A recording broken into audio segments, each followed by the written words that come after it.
Okay, this is part 2 of the love story of Richard and I, and I'm filming today in our office / co-working space because we've got guys recording music in the studio, and I just can't wait to fill you in on all the goss because it's been a bloody roller coaster. There are a lot of unanswered questions from the last video. How did he overcome the friend zone?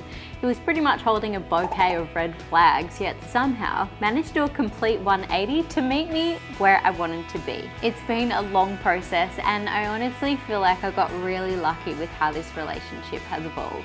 So let's rewind to after the first Gilis Reggae Festival. If you watch part 1 of our love story, you will be up to that point. After the festival, I had to go and do a visa run, and so I left the island for a few weeks. When I was leaving, Richard actually walked me to the harbour and we sat and had coffee while I was waiting for the boat. And we had this really weird conversation. Like, he pretty much was giving me a list of all the reasons why he didn't want to be with me. And it kind of came out of nowhere because we weren't a thing. Like, we were just friends and we'd kissed a couple of times, and now I was going. Okay, I brought Richard into the studio because we really need to ask him what was going on. Actually, I want more than kiss. So were you scheming this whole time? I don't want to be rejected like that. Like, I'm already have a feeling for you, so I don't want to lose you like that. I didn't know that you actually really liked me at that time. I like you since Gilis, you know. Towards the end of the trip, I remember this moment where I was in the hotel catching up on editing, and I was editing some photos of Richard, and just looking at his face, I just like got this warm, fuzzy feeling. Like, I realized I really missed him. Like, he was my bestie. We did so many things together, and I just wanted to hang out with him again. So as soon as I got back to Gilis from that trip, we caught up for dinner, and literally from that moment, we have been inseparable ever since. So how did we get from that shit, am I falling in love with him feeling, to overcoming those differences, the stark reality of how do we actually make this work? So first, my backstory. I was already 5 years sober at this point. I used to be an alcoholic. My dad was an alcoholic who I absolutely loved and adored. He died from his drinking. And after that, I was also just going out of control. I was drinking way too much. I was fucking up my relationships. I was fucking up my life. And I realized that I would probably die too soon as well if I kept on that track. So I just quit and went completely sober. I was on a really healthy lifestyle, and Richard was still drinking, so obviously that was really not at all attractive to me. Is that why he's attracted to me? At that time, you were saying that you wanted to reduce your drinking, and I was just like, oh yeah, like he's probably just saying that to try and impress me. But then you kind of started to like cut down and have nights in and stuff like that. And then I saw you like posting stories of going running, and like we would go running together as well. And then I was just like, oh, maybe he actually is like in this kind of turning point. Because you also inspired me to be healthy. And then that time I'm thinking, I want to spend more time, you know, to be life more with you. You know, I don't want to just like, yeah, that's what I hope that. But I wasn't there to save him or help him. That was up to him. We were spending lots of time together, but we still were kind of calling each other besties and still kind of keeping it a secret because we had just been friends for so long, and you know, we didn't want to suddenly be like, oh yeah, we're together, in case it wasn't going to work out. Like, we were both still a bit reserved and sort of scared to make that kind of official step. He'd been pretty uncommittal up until that point. Like, he wanted me to stay with him, but he couldn't really be pinned down for like traditional dating stuff. But he'd made this plan to go to Tembusan in East Lombok. That was the first kind of sign that he was really making an effort just for me. And that is where it started. Seriously guys, if you want to impress a girl, take her to Arangka. It is so beautiful and peaceful. We had such a good time just like walking around the rice fields, doing river tubing, recording some content and laughing a lot.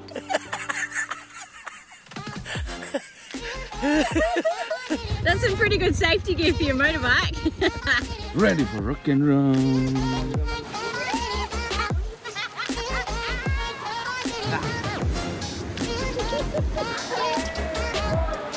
Because we are friends before, that's why I just don't want to straight shoot you with, oh, I love you.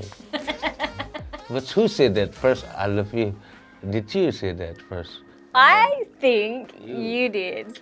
Come on, Rox. So, okay, you can tell me now. I've been wondering for over a year and a half, and you told me how you feel like your heart is just like blooming. And then you said exactly this in Indonesian. Aku sayang kamu, kamu sayang aku. Yeah. What is that? Doesn't mean that mean I love you. Oh! I thought you said I love you. You know, like with your sister, you sayang. Love your sister doesn't mean that love as a relation. Because I just remember being like, fuck, is he saying he loves me? I was just, and I'm scared to ask you because I was like, this is going to be awkward if I'm like, excuse me, what's the translation?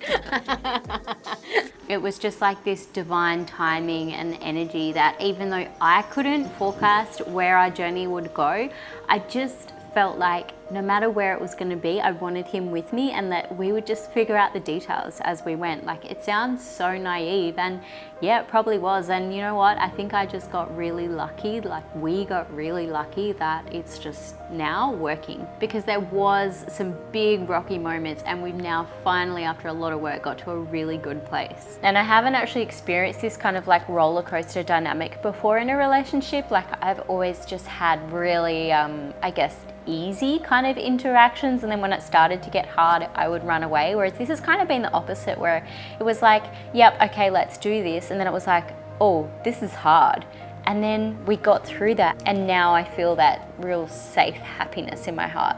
We both had pretty fucked up past, yeah, we've like made mistakes in our lives, but I feel like coming together, it's like we have the love and understanding for each other to be able to like learn from the past, but then look ahead and be like, okay, we've got the future now, what can we do with that together? And like by coming together as well, like, because we want similar, you know, kind of things, we're able to really push each other to grow. People just said that, yeah, because of Roxy, that me change my life. Yeah, of course, yeah, but it's not because of, you know, I got the pressure from you that I have to stop drinking, I have to, you know, like, but nothing. You just really nice to me, you know, like telling nice about what the benefit to do this, to do that, you know, it's make me realize that's why I love you a lot, you know that. I love you. And you know what has been the single biggest thing that has made our relationship 100 times better has been him quitting alcohol as well. And that wasn't me. I did not ask him, I did not pressure him, that was his decision. And I think it's given him the time and opportunity and space to be able to explore himself, do his own personal growth, learn how to handle emotion in healthy ways and communicate. And me being super patient with him throughout that whole process, kind of extending advice on how I got through those same situations. I've really seen him just like, and now he's bringing to the table what I've always wanted, is someone to teach me and show me and help me grow. So now I feel like that unexplainable feeling at the start where I was like, I feel like I should not be doing this, but what is making me do this? I'm doing this. It was actually a higher power. Like, that was not my decision. That was like, we had to become together, and it couldn't have been before. Like, we were both in shit places before, like over the years that we've known each other, when we were flippant and still had so many lessons to learn. It's like we both had to be at this turning point in our lives before we could come together. Did I send you the meme on Instagram the other day? And it was like, don't marry a rich man, marry your best friend and get rich together. Yeah, I feel like that is exactly us. And not just about money, like everything, lifestyle, career, our like emotions. I feel like, you know, just coming together, it's given us the chance to together just be like boom and get better together. Now we like not struggle, we just working hard to get what our next manifests. Yeah. I know it doesn't turn out like this for most of these kind of situations, but I just feel so grateful that this is how ours is going. So hit me up in the comments if you want to talk more about the booze thing, the relationship thing, the cross-cultural challenges, the age difference. I'll stop gushing now. Thanks guys, see you in the next one. Yeah. That's it, thank you.